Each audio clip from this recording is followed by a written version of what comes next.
Bom, gente, eu vou dar a palavra hoje. Glória a Jesus.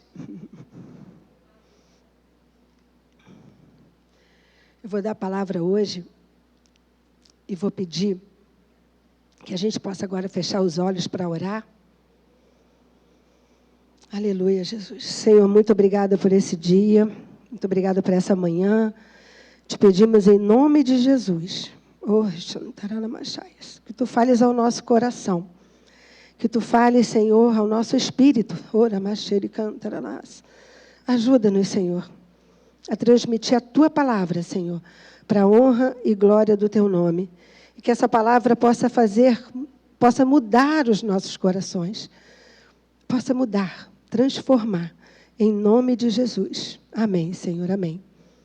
Aleluia. Obrigada.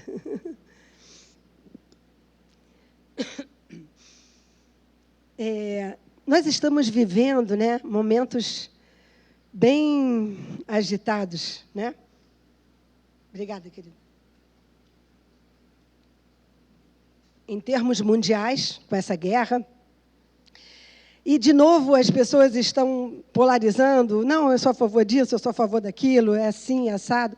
E a gente começa a pesquisar e ver quantas coisas, né, por trás que a gente não estava vendo, enfim. Aí eu fiquei perguntando, eu falei, Senhor, fiquei meditando sobre isso.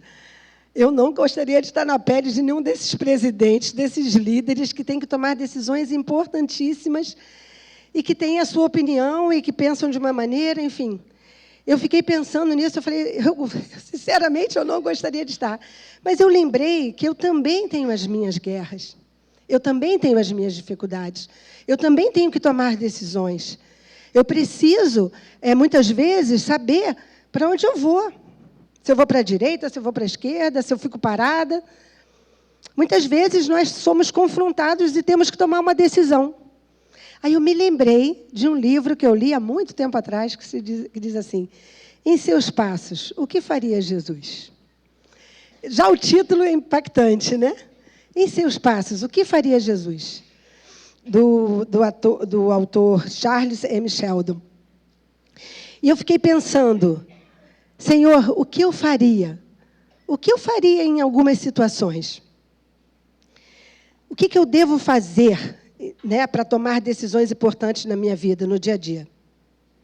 Para saber o que eu faria, eu tenho que saber o que Jesus fez. E aqui a palavra fala, mostra para a gente o que Jesus fez enquanto Ele estava aqui. Então, a primeira coisa que veio ao meu coração, a primeira coisa que o Senhor me tocou assim, para escrever, foi que Jesus orava constantemente a Deus. Ele veio, Ele é o Verbo encarnado, né?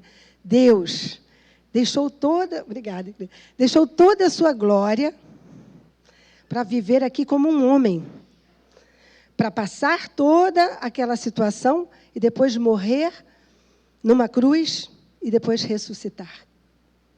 Essa é a obra da cruz. Por que a cruz está vazia? Porque Jesus já ressuscitou. Mas ela está ali para nos lembrar que Ele foi para uma cruz, Ele sofreu, Ele foi muito machucado, Ele sofreu dores físicas. Amém? Por amor a nós. Mas Ele, enquanto estava aqui, Ele orava constantemente a Deus. Eu posso dizer, se Ele era 100% Deus e 100% homem, por que Ele precisava orar, se Ele era 100% Deus? Eu tenho o meu parecer, como diz o pastor Luiz, digo eu, né? Não está escrito, mas eu acho que ele sentia uma saudade do céu. Eu acho que ele sentia saudade de estar em intimidade com Deus, com o Pai. É claro que ele recebia o que vinha de Deus, ele recebia a informação, mas ele tinha prazer em estar com o Pai. Então, vamos ver em Lucas 5, a gente vai caminhar um pouquinho na Bíblia hoje, tá bom? Em Lucas 5, no 15 e 16, diz assim, 15 e 16. Porém, o que se dizia a seu respeito cada vez mais se divulgava, e grandes multidões afluíam para o ouvirem e serem curadas de suas enfermidades. Ele, porém, se retirava para lugares solitários e orava. Ele se retirava e orava. Em Lucas 6,12, vamos ver mais uma confirmação disso. Naqueles dias, retirou-se para o monte a fim de orar e passou a noite orando a Deus. Nesse momento aqui, ele estava escolhendo os apóstolos. Ele é um exemplo para nós. Quando você tiver que tomar uma decisão, para tudo e começa orando. Amém?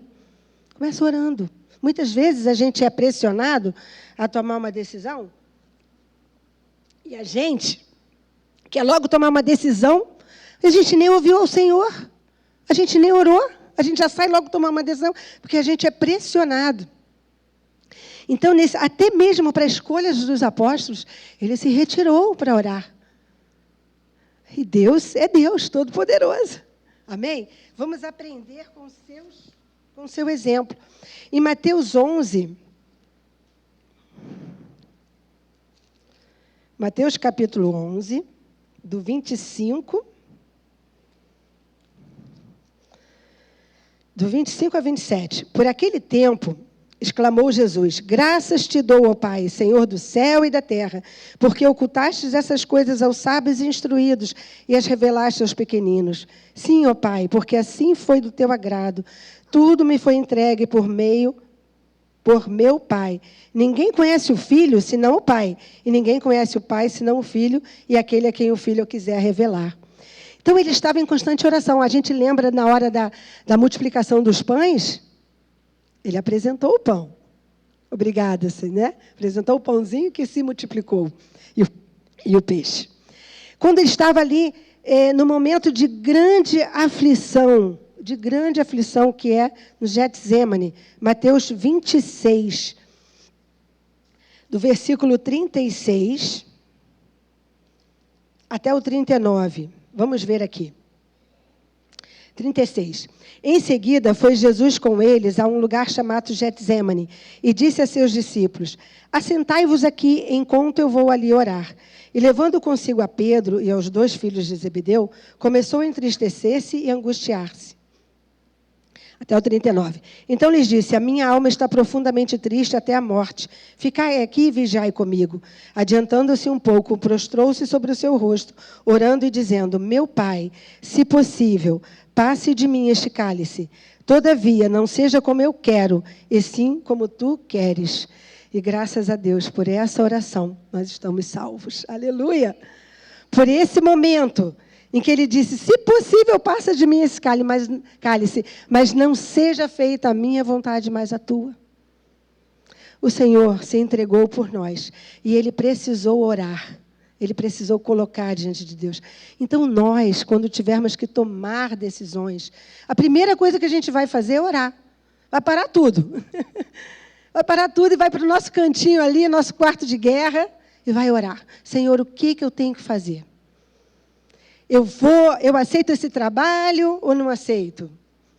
Eu vou fazer tal coisa ou não vou fazer? Nós precisamos nos submeter ao Senhor em oração.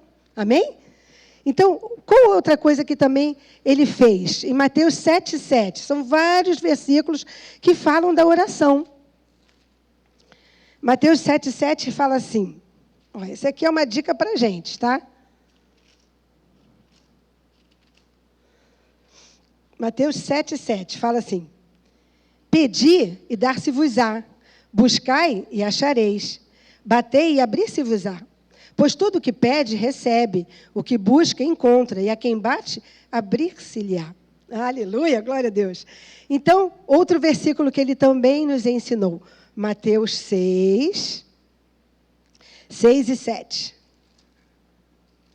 Diz assim, tu, porém, quando orares, entra no teu quarto e, fechada a porta, orarás a teu Pai que está em secreto.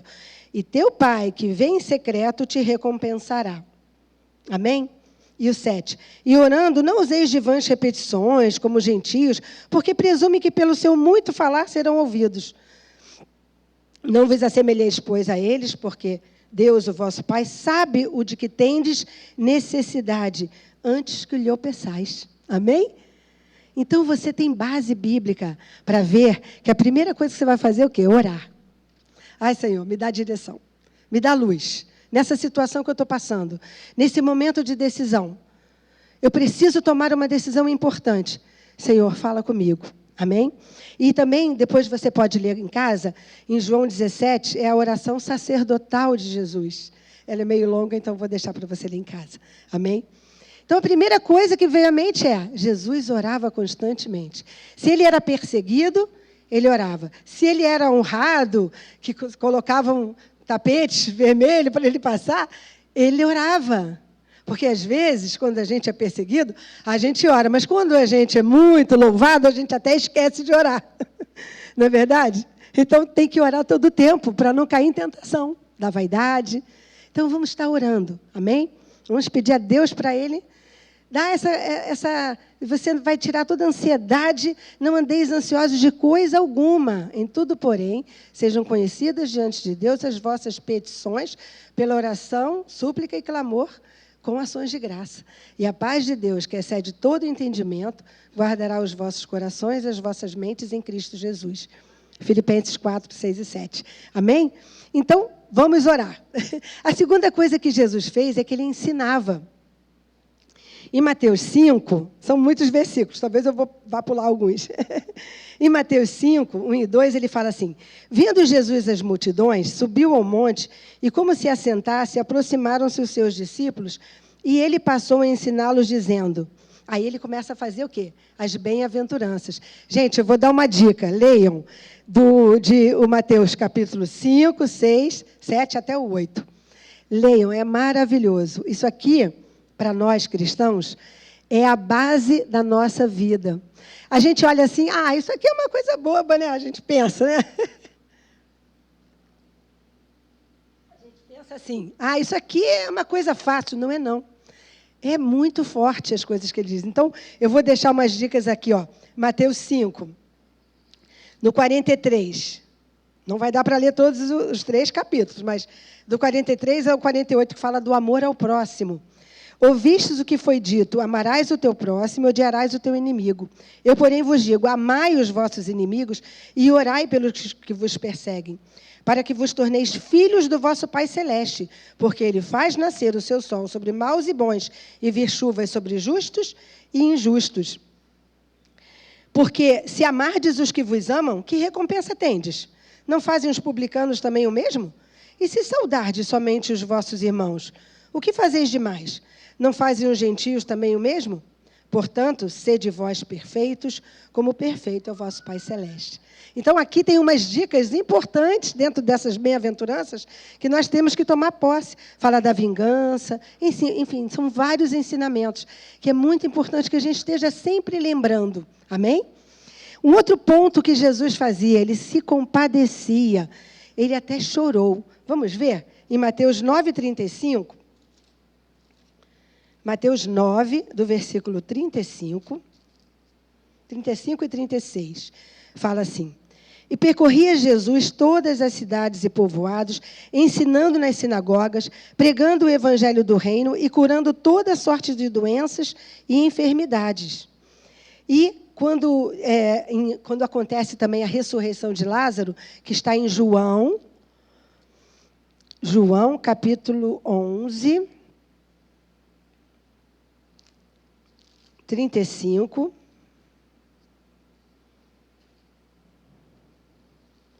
que diz assim: Jesus chorou, porque ele viu ali a tristeza daquela família, daquelas pessoas. Ele se compadeceu e ele faz um milagre maravilhoso. Ele ressuscita Lázaro, depois de 4 dias morto. Está em João capítulo 11. Recomendo também essa leitura, amém? Então, ele se compadecia. Nós vamos aprendendo, né? Voltando ao tema do livro, em seus passos, o que faria Jesus? Jesus se compadecia. Jesus orava. Jesus intercedia. Jesus tinha misericórdia. A gente vê em Mateus 11. É bom conhecer quem foi Jesus, quem Jesus é, né? que ele é, está vivo, aleluia. Mas o como ele agia aqui na palavra, 11:28, que diz assim, esse é um texto muito lindo. Fala assim, vinde a mim, todos os que estáis cansados e sobrecarregados, e eu vos aliviarei. Tomai sobre vós o meu jugo e aprendei de mim, porque sou manso e humilde de coração, e achareis descanso para a vossa alma, porque o meu jugo é suave e o meu fardo é leve. O Senhor faz um convite, vinde a mim. Não vai procurar situações ou coisas que não vão te preencher. Não vai procurar no mundo prazeres momentâneos, como diz a pastora aqui. É uma paz momentânea. A verdadeira paz está em Cristo Jesus. E só Ele pode nos dar. Porque é no meio da aflição, é no meio da luta, que a gente consegue sentir uma paz que a gente não pode explicar. Já pensou o que é isso? Não depende de uma circunstância. Não depende do que está acontecendo lá fora. Tem uma guerra lá fora, mas eu estou em paz. Só é possível em Cristo. Amém? Então, Jesus também conforta os discípulos, que está em João 14. Também recomendo essa leitura. É um capítulo inteiro, não vou ler. Depois, um outro ponto que veio à minha mente, ao meu coração. Jesus curava os enfermos. Precisamos também restaurar isso. Amém? E quando ele fala, depois a gente vai falar da comissão, nós também temos autoridade para orar pelos enfermos. Os nossos irmãos foram lá, oraram por pessoas doentes, por pessoas carentes, distribuíram coisas. Mas o mais importante foi a palavra de esperança que eles deram ali. Sabe? A gente pode dar uma cesta de alimentos, e isso é muito bom e é bíblico. Porque ele fala assim, não adianta você dizer, vai em paz, Jesus, Deus te abençoe, e a pessoa está com a barriga vazia, ela não vai conseguir nem pensar direito. Temos que também fazer a parte prática, porque a fé sem obras é morta. Mas a palavra mais importante é dizer, Jesus tem um plano na sua vida, e você tome posse agora, levanta dessa situação, levanta. Não é uma questão só de pobreza, meus irmãos, tem muita gente muito rica que está mais pobre do que um pobre. Porque é uma questão de como nós estamos nos sentindo. Não é verdade? Amém? Então, Jesus curava os enfermos. A gente vê isso em Mateus 12, do 9 ao 14, que diz assim. Tendo Jesus partido dali, entrou na sinagoga deles. Achava-se ali um homem que tinha uma das mãos ressequida. E eles, então, com o intuito de acusá-lo, perguntaram a Jesus, é lícito curar no sábado? Ao que lhes respondeu, qual dentre vós será o homem que, tendo uma ovelha, e num sábado esta cair numa cova, não fará todo o esforço tirando-a dali? Ora, quanto mais vale um homem que uma ovelha? Quanto mais vale um homem que uma ovelha? Logo é lícito nos sábados fazer o bem. Ali ele veio até o 14, né? Então disse ao homem, estende a mão. Estendeu-a e ela ficou sã como a outra. Retirando-se, porém, os fariseus conspiravam contra ele sobre como lhe tirariam a vida. Em vez deles focarem ali, uau, a mão desse homem foi curada. A mão dele estava toda ressequida, de repente estava normal. Eles estavam preocupados que Jesus estava curando num sábado. E Jesus falou, é muito mais importante uma vida do que essas normas, do que essas leis. Porque é importante segui-las, mas é importante também dar, né, o amor ao próximo aí. É o amor ao próximo dele. Amém? Então, em outras também tem a cura de um endemoniado em Mateus 12, 22, que a gente vê aqui no versículo 22, né, que fala assim, então lhe trouxeram um endemoniado, cego e mudo, e ele o curou, passando o mudo a falar e a ver. São muitas curas que Jesus fez. E ele ainda faz. E é isso que é o mais importante. Ele ainda faz. Talvez no momento você ainda não tenha visto a cura. Talvez no momento você esteja passando, como a gente cantou ali, né? Ali a gente está semeando com lágrimas. Mas creia que o Senhor quer te curar. Creia que o Senhor quer ver você bem. Deus não é um Deus mau, um Deus que não quer o nosso bem. Deus quer o nosso bem. Mas muitas vezes precisamos também tomar posse Claro, fazer a nossa parte também, né? Se eu lavo o cabelo e saio com ele todo molhado, vou no ar-condicionado, vou ficar com dor de cabeça. Eu tenho que fazer a minha parte, dar uma secada no cabelo. Eu tenho que cooperar também. Tenho que fazer as coisas que eu preciso fazer. Mas nós temos que crer que Jesus nos ama e quer nos curar. Amém? Em outro ponto também, nós vemos em Mateus 21, Jesus tinha autoridade. Jesus tinha autoridade. Mateus 21, do 23 ao 27, que diz assim: Tendo Jesus chegado ao templo, estando já ensinando, acercaram-se dele os principais sacerdotes e os anciãos do povo, perguntando: Com que autoridade fazes essas coisas? E quem te deu essa autoridade? E Jesus lhe respondeu: Eu também vos farei uma pergunta. Se me responderdes, também eu vos direi com que autoridade faço essas coisas. Gente, Jesus era muito paciente, né? Esse povo tirava ele da paz. De onde era o batismo de João? Do céu ou dos homens? E discorriam entre si: Se dissermos do céu, ele nos dirá: Então por que não acreditaste nele? E se dissermos dos homens, é para temer o povo, porque todos consideram João como profeta. Então responderam a Jesus: Não sabemos. E ele, por sua vez: Nem eu vos digo com que autoridade faço essas coisas. Então, nós vemos que Jesus tinha autoridade. E o povo estava ali já vendo as maravilhas. Em Mateus 28, do 18 ao 20, nós já estamos nos encaminhando para o final. Mateus 28, 18 a 20, diz assim: a grande comissão, e aí eu quero também falar sobre isso. Jesus, aproximando-se, falou-lhes dizendo: Toda autoridade me foi dada no céu e na terra. Ide, portanto, fazei discípulos de todas as nações, batizando-os em nome do Pai, do Filho e do Espírito Santo, ensinando-os a guardar todas as coisas que vos tenho ordenado. E eis que estou convosco todos os dias, até a consumação do século. Amém? O Senhor nos deu uma comissão. Nós temos que sair e falar de Jesus. Precisamos levar essa mensagem. É porque saíram e falaram de Jesus que nós estamos aqui. Não é verdade? É porque alguém obedeceu, os discípulos obedeceram e até a morte, né? Eles saíram e obedeceram e falaram de Jesus. E nós precisamos falar. Esse grupo foi lá falar de Jesus. Outro dia, lá na ocupação, né? Foi falado de Jesus. Nós precisamos obedecer. Olha a nossa responsabilidade, irmãos. Então, nós estamos vendo aqui se formar assim, o que nós precisamos fazer. Qual a atitude que nós devemos ter diante das situações. Depois tem vários outros versículos, que infelizmente não vai dar tempo de lermos todos. E a gente vai estar...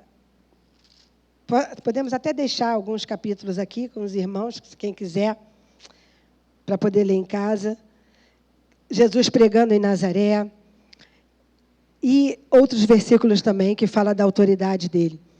Aí tem um outro ponto também, que a gente vê o que aconteceu com Jesus. Jesus se irou contra os vendilhões.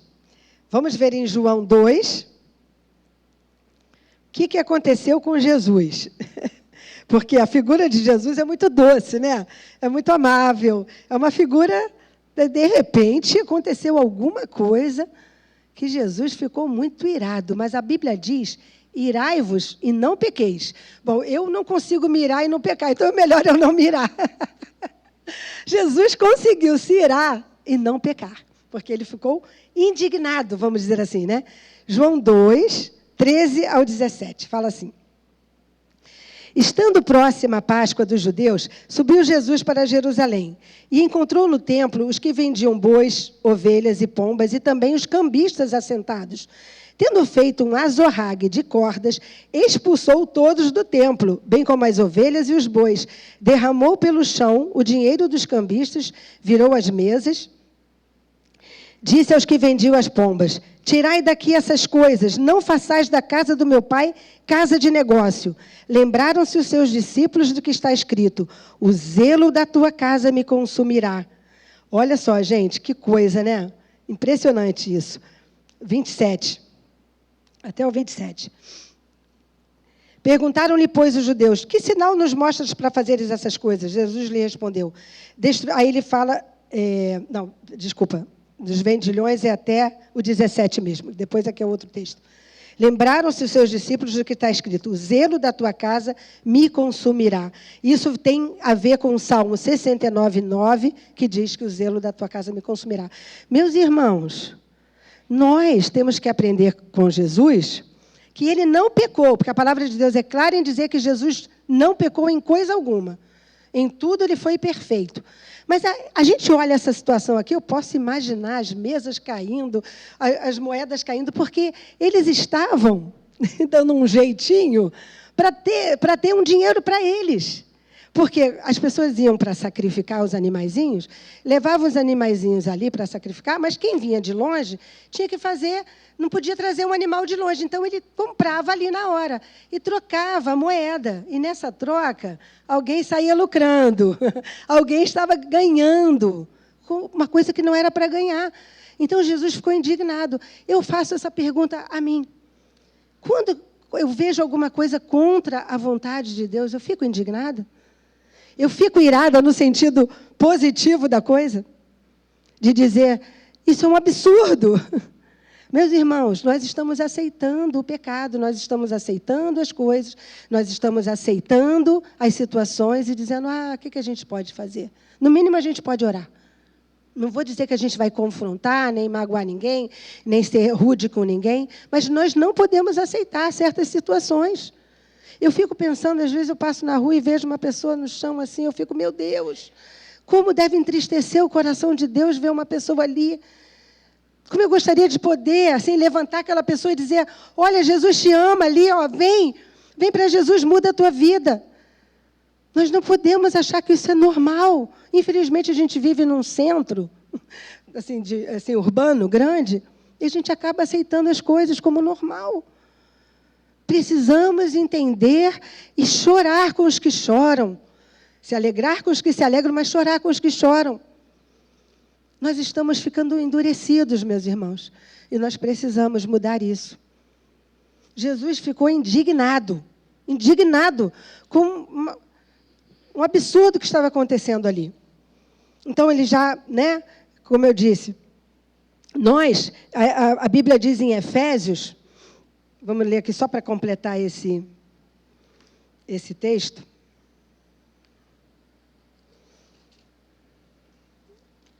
Em Efésios diz assim, Efésios 4, 25 ao 27. Diz assim, por isso, deixando a mentira, fale cada um a verdade com o seu próximo, porque somos membros uns dos outros. Irai-vos e não pequeis, não se põe o sol sobre a vossa ira, nem deis lugar ao diabo. Irai-vos e não pequeis. No máximo, a gente pode ter uma ira santa, aí, como diz, indignação pelo pecado, mas não pequeis, não se põe o sol sobre a vossa ira. O que é o sol sobre? É ali a gente ficar matutando, falando, e a gente, não, porque fulano, porque não sei o quê. Começa a amargura no coração, começa a ter, aí daqui a pouquinho você já está pecando. Você já está pensando mal, já está falando mal. Amém? Então, vamos aprender com o Senhor. E, finalmente, o último ponto, Jesus se entregou por nós, como eu já falei. Você pode ver isso, a morte de Jesus em João 19, capítulo 19, e João 20, a ressurreição de Jesus. E em Filipenses fala, tende em vós o mesmo sentimento que houve em Cristo Jesus, que ele não julgou como usurpação ser igual a Deus. Então, para terminar, meus queridos, eu quero dizer o seguinte, precisamos colocar cada situação em oração diante do Senhor. Não confiar no nosso próprio entendimento, como diz Provérbios 3, 5. Não confiar no nosso próprio entendimento. E Jeremias, esse Jeremias eu quero abrir. Porque é bem interessante. Jeremias 9, 23 e 24, que diz assim. Assim diz o Senhor, não se glorie o sábio na sua sabedoria, nem o forte na sua força, nem o rico nas suas riquezas. Mas o que se gloriar, glorie-se nisto, em me conhecer e saber que eu sou o Senhor, e faço misericórdia, juízo e justiça na terra, porque destas coisas me agrado, diz o Senhor. Amém? Então, não vamos nos gloriar na nossa sabedoria. Eu sei tudo, não sei nada. Eu tenho que aprender do Espírito Santo de Deus. E aqui eu tenho os versículos, os capítulos que vai me orientar. Amém? Sabendo que as armas da nossa milícia não são carnais. Voltando a essa situação que nós estamos vendo, toda essa situação, essa coisa mundial, sabe, eu vejo que quem está vencendo é o diabo, quando vidas são perdidas eternamente. Vidas de um lado e do outro. Isso é muito triste. Isso é muito triste. Sabe, a gente pode até dizer, não, fulano está errado nisso, ciclano está errado naquilo, mas vidas estão se perdendo. E isso é uma tristeza que dá no coração do Senhor. Então, vamos ver em 2 Coríntios 10. 2 Coríntios 10, 3 a 5, que diz assim: porque, embora andando na carne, não militamos segundo a carne, porque as armas da nossa milícia não são carnais, e sim poderosas em Deus, para destruir fortalezas, anulando nós e sofismas. E toda altivez que se levante contra o conhecimento de Deus, e levando cativo todo o pensamento à obediência de Cristo. Amém? As armas da nossa milícia não são carnais. Quando você tiver que tomar uma decisão, vai vir na tua carne assim, à vontade, eu tenho que ligar para ela, eu tenho que falar umas verdades. Não conhece essa expressão? A Bíblia diz, falar a verdade em amor. Você consegue falar a verdade em amor? Porque essa verdade que vai chegar aos ouvidos da pessoa, ela vai estar carregada do amor de Deus. E ela vai fazer uma mudança. Amém? Na vida da pessoa. Agora, se você só fala a verdade, tem muita gente que fala, tem que falar a verdade. Mas qual a verdade? A tua verdade? Temos que falar a verdade que está aqui, ó. Então, sabendo que a nossa luta não é contra carne e sangue, mas contra principados, potestades e dominadores desse mundo tenebroso. Amém? E que Ele quer que todos sejam salvos. Meus irmãos, o Senhor quer que todos sejam salvos. Vamos olhar aqui esses dois últimos versículos finais, que está em... Espera aí, deixa eu ver aqui. Primeira Epístola de Timóteo 2, que fala assim, versículo 4, 5 e 6. O qual deseja que todos os homens sejam salvos e cheguem ao pleno conhecimento da verdade, porquanto há um só Deus e um só mediador entre Deus e os homens, Cristo Jesus, homem, o qual a si mesmo se deu em resgate por todos, testemunho que se deve prestar em tempos oportunos. Aleluia! E que todos cheguem ao arrependimento. Todos cheguem ao arrependimento, é isso que Ele quer. Deus não se agrada com a morte de quem vai ficar eternamente separado dEle. Não. Isso é muito, muito triste, meus irmãos. Deus quer que todos cheguem ao arrependimento. E está escrito em 2 Pedro 3, do 4 ao 9, que diz assim: e dizendo, onde está a promessa da sua vinda? Porque desde que os pais dormiram, todas as coisas permanecem como desde o princípio da criação.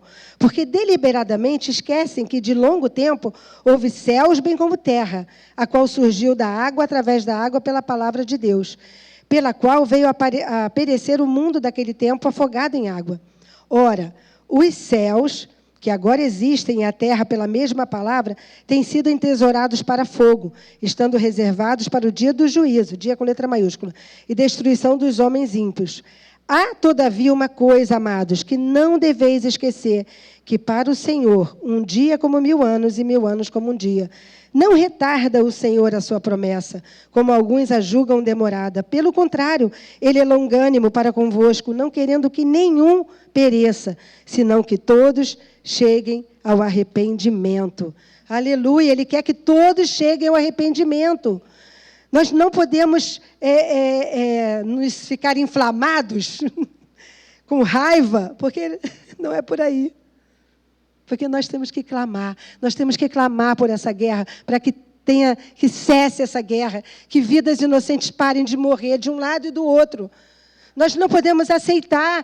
Por isso, mais do que nunca, o Salmo 122 é muito forte, não é verdade? Né, Sandra?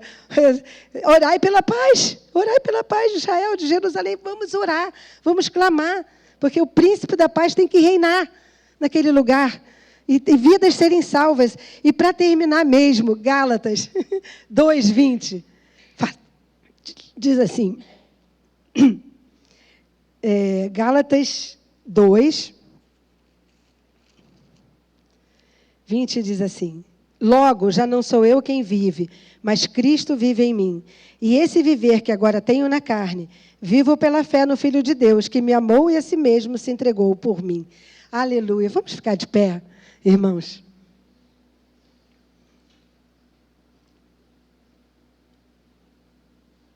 A Bíblia diz: logo já não sou eu quem vive, mas Cristo vive em mim. E esse viver que agora tenho na carne, vivo pela fé no Filho de Deus, que me amou e a si mesmo se entregou por mim. Se já não sou eu quem vive, os meus desejos errados, o meu desejo de vingança, está lá cravado na cruz. Amém? O desejo de fazer justiça. Tenho que fazer justiça, não é justo. Meus irmãos, quando a gente crê em Jesus e a gente se torna uma nova criatura, é necessário, é importante que a palavra de Deus venha na nossa vida, venha limpando. Sabe? Eu sou uma nova criatura. Então vamos orar como Jesus orava.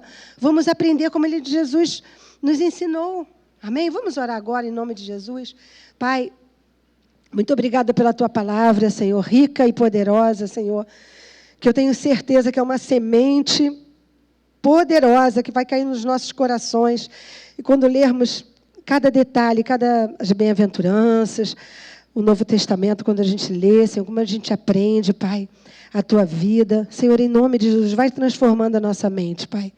Vai dando um coração novo, para que a gente possa saber o que fazer, qual a decisão tomar, qual o coração da gente esteja como o Teu coração, porque a Tua palavra diz que enganoso é o coração do homem, mas quando o coração do homem está nas mãos do Senhor, é um coração que é maleável, um coração que Deus pode agir.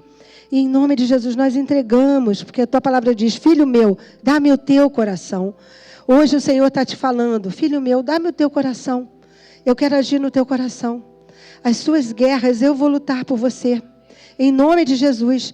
Em nome de Jesus, vamos agora nos entregar ao Senhor. Vamos agora colocar a nossa vida nas mãos do Senhor. Vamos dizer: Senhor, seja feita a Tua vontade. Como a gente viu ali no Getsêmani, Pai. Tu és o Deus Todo-Poderoso. Tu podia dizer: não, eu não vou. Mas o Senhor se negou a si mesmo. O Senhor disse: não, eu vou. Por amor a essa humanidade. E agora, em nome de Jesus, nós queremos também, Pai, fazer como Tu fizeste, Senhor. Seguir os Teus passos. E quando houver a pergunta: em seus passos, o que faria Jesus? Que a gente possa saber o que fazer, Pai. Porque nós conhecemos a Tua palavra, Senhor. Em nome de Jesus, eu sei que nem tudo será perfeito. Acontecerão quedas, mas nós vamos nos levantar, Pai, para continuar na Tua presença, glorificando o Teu nome, Pai. Pai, em nome de Jesus, nós agora te pedimos: leva-nos em paz agora, Senhor. Em paz e segurança. Que a Tua graça nos acompanhe, o Teu amor nos acompanhe. Senhor, as doces consolações do Espírito Santo. Que o amor de Deus, Pai, a graça do Senhor Jesus Cristo e as doces consolações do Espírito Santo sejam conosco e conosco estejam sempre, em nome de Jesus. Pai, leva-nos em paz e segurança para os nossos lares e que nós possamos estar aqui com alegria sempre, em nome de Jesus. Amém, Senhor. Muito obrigada, Pai. Amém. Deus abençoe, em nome de Jesus. Vá em paz.